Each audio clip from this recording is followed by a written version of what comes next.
Welcome back to Clean News MP. चलिए देखते हैं मध्य प्रदेश की 25 फटाफट बड़ी खबरों को। इससे पहले आप न्यूज को कहां से देख रहे हैं हमें कमेंट में जरूर बताएं।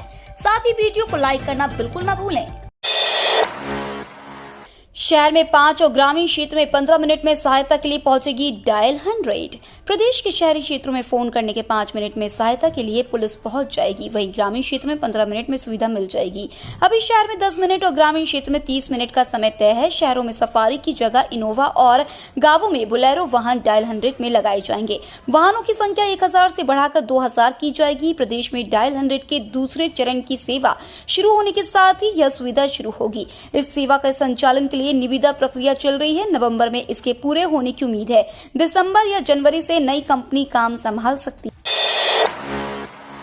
लाडली लक्ष्मी 2.0 की पहली किश्त जारी करेंगे शिवराज। छात्राओं को मिलेंगे 12,000 रुपए। मध्य प्रदेश के मुख्यमंत्री शिवराज सिंह चौहान 2 नवंबर को यहां रविंद्र भवन में लाडली लक्ष्मी योजना 2.0 के तहत लगभग 1437 बालिकाओं को उच्च शिक्षा के लिए प्रोत्साहन राशि दिए जाने वाली पहली किश्त 12,500 रुपए का वितरण करेंगे। आधिकारिक जानकारी के अनुसार मुख्यमंत्री ने लाडली उत्सव के दौरान लाडली लक्ष्मी योजना 2.0 के तहत उच्च शिक्षा के लिए 2 किश्तों में 25,000 रुपए की प्रोत्साहन राशि देने की घोषणा की थी। इसी में प्रथम किश्त की राशि 12,500 रुपए का वितरण कार्यक्रम में किया जाएगा। मध्य प्रदेश में बालिका सशक्तिकरण की दिशा में कई प्रयास किए जा रहे हैं।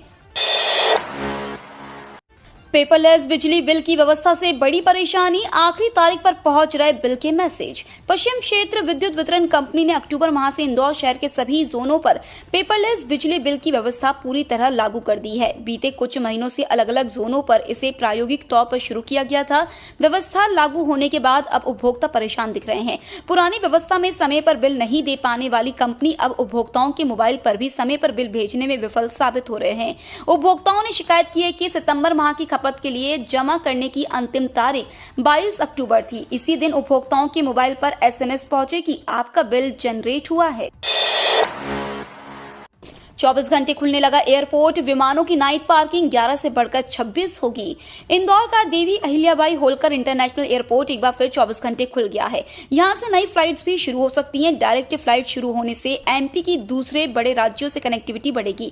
अब नया विंटर शेड्यूल भी बन गया है। इधर नए विंटर शेड्यूल में पुणे जाने वाली फ्लाइट के टाइम टेबल में बदलाव कर इसे रात में शिफ्ट कर दिया है। इसी साल 27 मार्च से रात को 11 से सुबह 6 बजे तक एयरपोर्ट को बंद कर दिया था, जो फिर 24 घंटे खुल गया है। पार्किंग की संख्या बढ़ने से इंदौर को अलग अलग शहरों के लिए नई फ्लाइट मिलने की संभावना भी बढ़ गई है। राज्य शासन ने आईएएस अधिकारी का किया प्रमोशन। मध्य प्रदेश सरकार में आज एक आईएएस अधिकारी का प्रमोशन कर आदेश जारी किया है। मध्य प्रदेश सामान्य प्रशासन विभाग ने आज जारी एक आदेश में भारतीय प्रशासनिक सेवा के वरिष्ठ अधिकारी अशोक वर्णवाल की मुख्य सचिव वेतनमान में पदोन्नति कर उन्हें अपर मुख्य सचिव बनाया है और कई विभागों की जिम्मेदारी दी है। लाडली लक्ष्मी बनेगी भोपाल के लिंक रोड नंबर 2 की पहचान। मध्य प्रदेश की राजधानी भोपाल के लिंक रोड नंबर 2 लाडली लक्ष्मी पथ के नाम से जानी जाएगी। 2 नवंबर को मुख्यमंत्री शिवराज सिंह चौहान इस सड़क का नामकरण करेंगे। नामकरण कार्यक्रम भारत माता चौराहा पर होगा। इसके बाद रविंद्र भवन में राज्य स्तरीय लाडली लक्ष्मी प्रोत्साहन राशि वितरण कार्यक्रम आयोजित किया जाएगा। इसमें प्रदेश भर से कॉलेज जाने वाली 1,500 लाडलियां और उनके अभिभावक शामिल होंगे। कृषि वैज्ञानिकों ने मटर के उन्नत किस्म का बीज विकसित किया। कृषि वैज्ञानिकों ने मटर के ऐसे उन्नत किस्म का बीज विकसित किया है जो 30 की बजाय 37 डिग्री सेल्सियस तापमान में भी भरपूर उत्पादन देगा।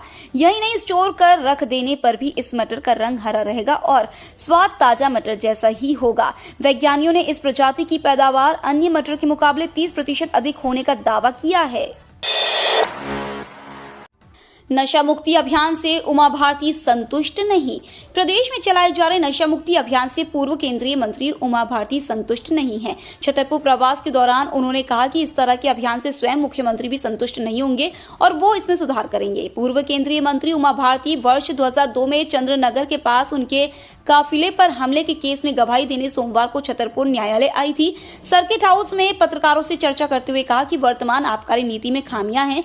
मैं अभी संतुष्ट नहीं हो सकती हूं जब तक कि वे सारी बातें नहीं हो जाए जिनका मैंने आग्रह किया है। अटल प्रोग्रेस वे के नए लेआउट के आधार पर भिंड में 5 गांवों में सर्वे पूरा। अटल प्रोग्रेस वे के लिए जिले में फिर से सर्वे शुरू किया गया है। नया प्रोग्रेस वे 306.201 किलोमीटर लंबाई का होगा, जो पूर्व की लंबाई से 6 किलोमीटर कम है। यह भिंड के 41, मुरैना 110 और शिवपुर के 27 गांव से निकलेगा, जबकि पुराने अलाइनमेंट में 167 गांव आ रहे हैं। भिंड अटेर विकासखंड के 5 गांवों का सर्वे हो चुका है। 6 गांवों में सरकारी भूमि ही उपयोग में आ रही है। Collector doctor Satish Kumar S के मुताबिक सर्वे का काम नवंबर में पूरा हो जाएगा। मध्य प्रदेश के मंत्री भी संभालेंगे गुजरात चुनाव में प्रचार और प्रबंधन का मोर्चा। गुजरात विधानसभा चुनाव में मध्य प्रदेश के कई मंत्री चुनाव प्रचार और प्रबंधन का मोर्चा संभालेंगे।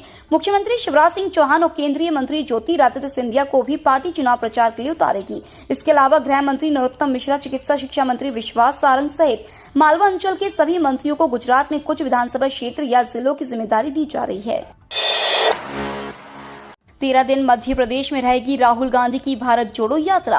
कांग्रेस के पूर्व अध्यक्ष राहुल गांधी की भारत जोड़ो यात्रा मध्य प्रदेश में अब 16 की जगह 13 दिन रहेगी। 20 नवंबर को यह महाराष्ट्र से मध्य प्रदेश के बुरहानपुर में प्रवेश करेगी। 382 किलोमीटर की यात्रा 6 जिलों से होती हुई 3 दिसंबर को आगर मालवा से राजस्थान में प्रवेश करेगी।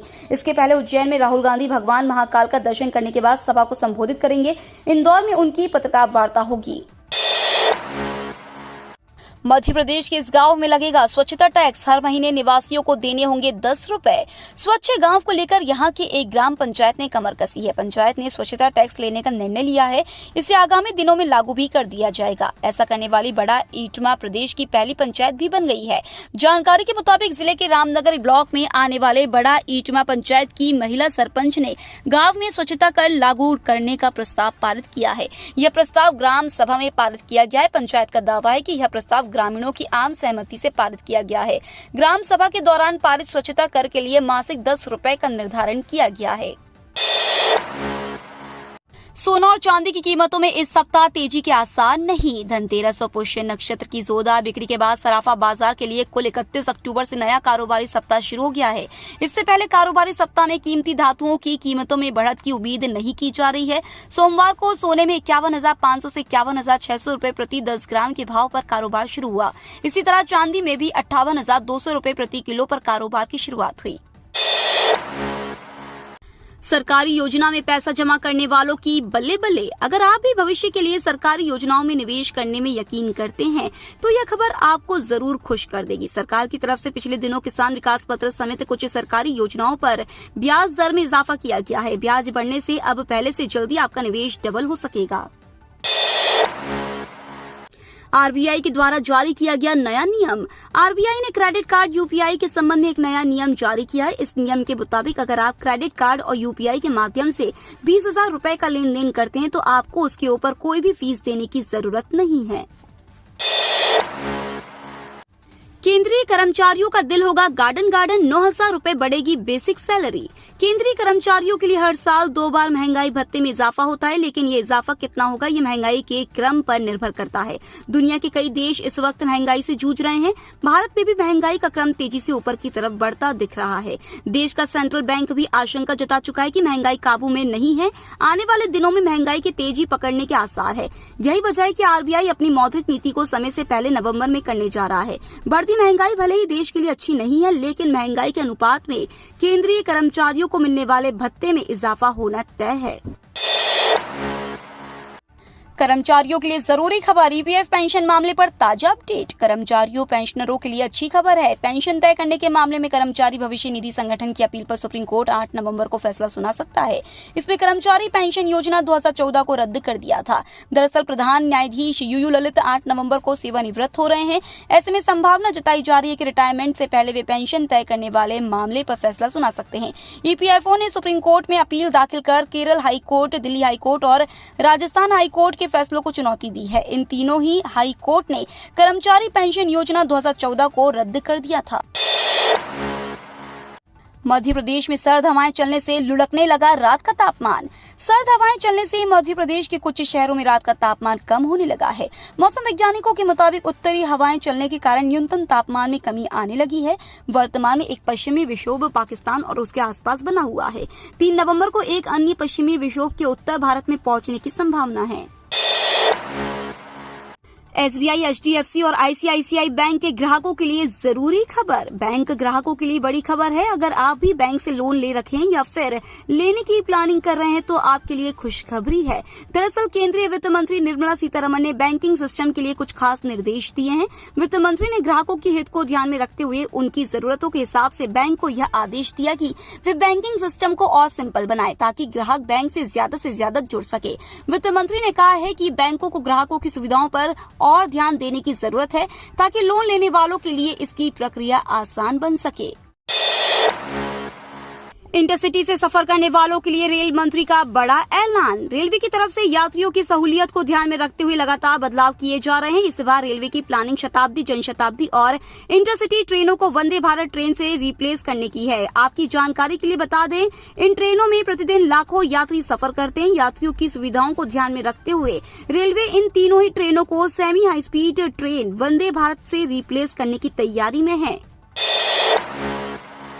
आज 1 नवंबर से होंगे ये बड़े बदलाव, जेब पर पड़ेगा असर। नए महीने की शुरुआत नए बदलावों के साथ होगी। इस माह से कुछ बदलाव किए गए हैं, इसका असर जनता की जेब पर पड़ेगा। भारतीय बीमा नियामक एवं विकास प्राधिकरण बीमा कंपनियों के लिए आज 1 नवंबर से KYC कराना अनिवार्य कर सकता है। गैर जीवन बीमा पॉलिसी खरीदते समय KYC विवरण प्रदान करना वैकल्पिक होगा।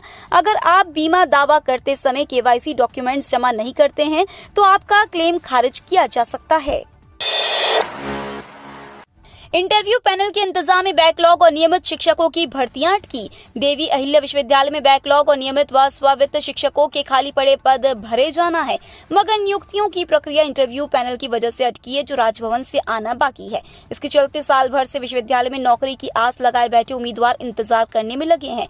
करीब 92 पदों के लिए 1000 से अधिक शिक्षकों ने अपना बायोडाटा भेजा है। विश्वविद्यालय की उदासीनता की वजह से आवेदनों की स्क्रूटनी होना है। विश्वविद्यालय अध्ययनशालाओं में भर्ती को लेकर अधिकारियों पर काफी दबाव है। इसे लेकर जिम्मेदार दिलचस्पी कम दिखा रहे हैं। टीम इंडिया पर मंडराया T20 वर्ल्ड कप से बाहर होने का खतरा। T20 वर्ल्ड कप 2022 में टीम इंडिया ने अभी तक 3 में से 2 मैच जीते हैं। वहीं साउथ अफ्रीका 3 मैच में 5 अंक के साथ टॉप पर है।